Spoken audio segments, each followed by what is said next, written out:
ಸರಿ, ಈ ದಿನ ಸರ್ ಎಂ ವಿಶ್ವೇಶ್ವರಯ್ಯನವರ ಹುಟ್ಟಿದ ದಿನ. ಹಾಗೆಯೇ ಇವರು ಸೆಪ್ಟೆಂಬರ್ 15, 1860ರಲ್ಲಿ ಜನಿಸಿದರು. ತಂದೆ ಶ್ರೀನಿವಾಸ ಶಾಸ್ತ್ರಿ, ತಾಯಿ ವೆಂಕಟಲಕ್ಷ್ಮಮ್ಮ. ನಾಲ್ವಡಿ ಕೃಷ್ಣರಾಜ ಒಡೆಯರ ಕಾಲದಲ್ಲಿ ಮೈಸೂರು ಸಂಸ್ಥಾನದ ಅತ್ಯುನ್ನತ ದಿವಾನ್ ಹುದ್ದೆಯನ್ನು ಅಲಂಕರಿಸಿದ್ದರು. ಈ ಆಡಳಿತದ ಅವಧಿಯಲ್ಲಿ ಮೈಸೂರು ಸಂಸ್ಥಾನ ಮಾದರಿ ಮೈಸೂರು ಎಂಬ ಹೆಸರನ್ನು ಪಡೆಯಿತು.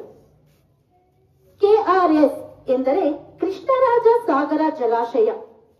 ಇದಕ್ಕೆ ಮಹಾನ್ ಸಾಧನೆಯನ್ನು ಮಾಡಿದರು. ಶಿಕ್ಷಣ ಕ್ಷೇತ್ರಕ್ಕೆ ಅಪಾರ ಕೊಡುಗೆ ನೀಡಿದ್ದಾರೆ.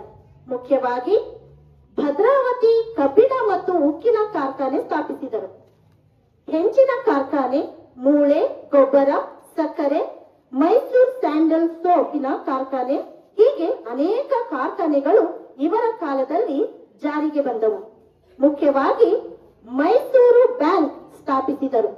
ಆಡು ಮುಟ್ಟದ ಸೊಪ್ಪಿಲ್ಲ ಎಂಬ ಗಾದೆಯಂತೆ ವಿಶ್ವೇಶ್ವರಯ್ಯನವರು ಮಾಡದ ಕೆಲಸ ಕಾರ್ಯಗಳೇ ಇಲ್ಲ. ಇವರ ಕೆಲಸ ಕಾರ್ಯಗಳನ್ನು ಗುರುತಿಸಿ ಅವತ್ತಿನ ಕಾಲದಲ್ಲಿ ಬ್ರಿಟಿಷ್ ಸರ್ಕಾರ ಇವರಿಗೆ ಸರ್ ಪದವಿ ನೀಡಿ ಗೌರವಿಸಿತು. ಹಾಗೆಯೇ ನಮ್ಮ ಭಾರತ ಸರ್ಕಾರದ ಅತ್ಯುನ್ನತ ಪ್ರಶಸ್ತಿಯಾದ ಭಾರತ ರತ್ನ ಪ್ರಶಸ್ತಿ ನೀಡಿ ಗೌರವಿಸಿತು. 102 ವರ್ಷಗಳ ಕಾಲ ತುಂಬು ಜೀವನ ನಡೆಸಿದರು ಸರ್ ಎಂ ವಿಶ್ವೇಶ್ವರಯ್ಯನವರು. ಇವರ ಹುಟ್ಟು ಹಬ್ಬದ ನೆನಪಿಗಾಗಿ ರಾಷ್ಟ್ರದಾದ್ಯಂತ ಇಂಜಿನಿಯರ್ಸ್ ದಿನಾಚರಣೆಯನ್ನು ಆಚರಿಸಲಾಗುತ್ತದೆ. ಹಾಗೆಯೇ ನಮ್ಮ 10ನೇ ತರಗತಿಯ ಪಠ್ಯ ಪುಸ್ತಕದಲ್ಲಿ ಇವರ ಬಗ್ಗೆ ಒಂದು ಪಾಠ ಇದೆ. ಧನ್ಯವಾದಗಳು.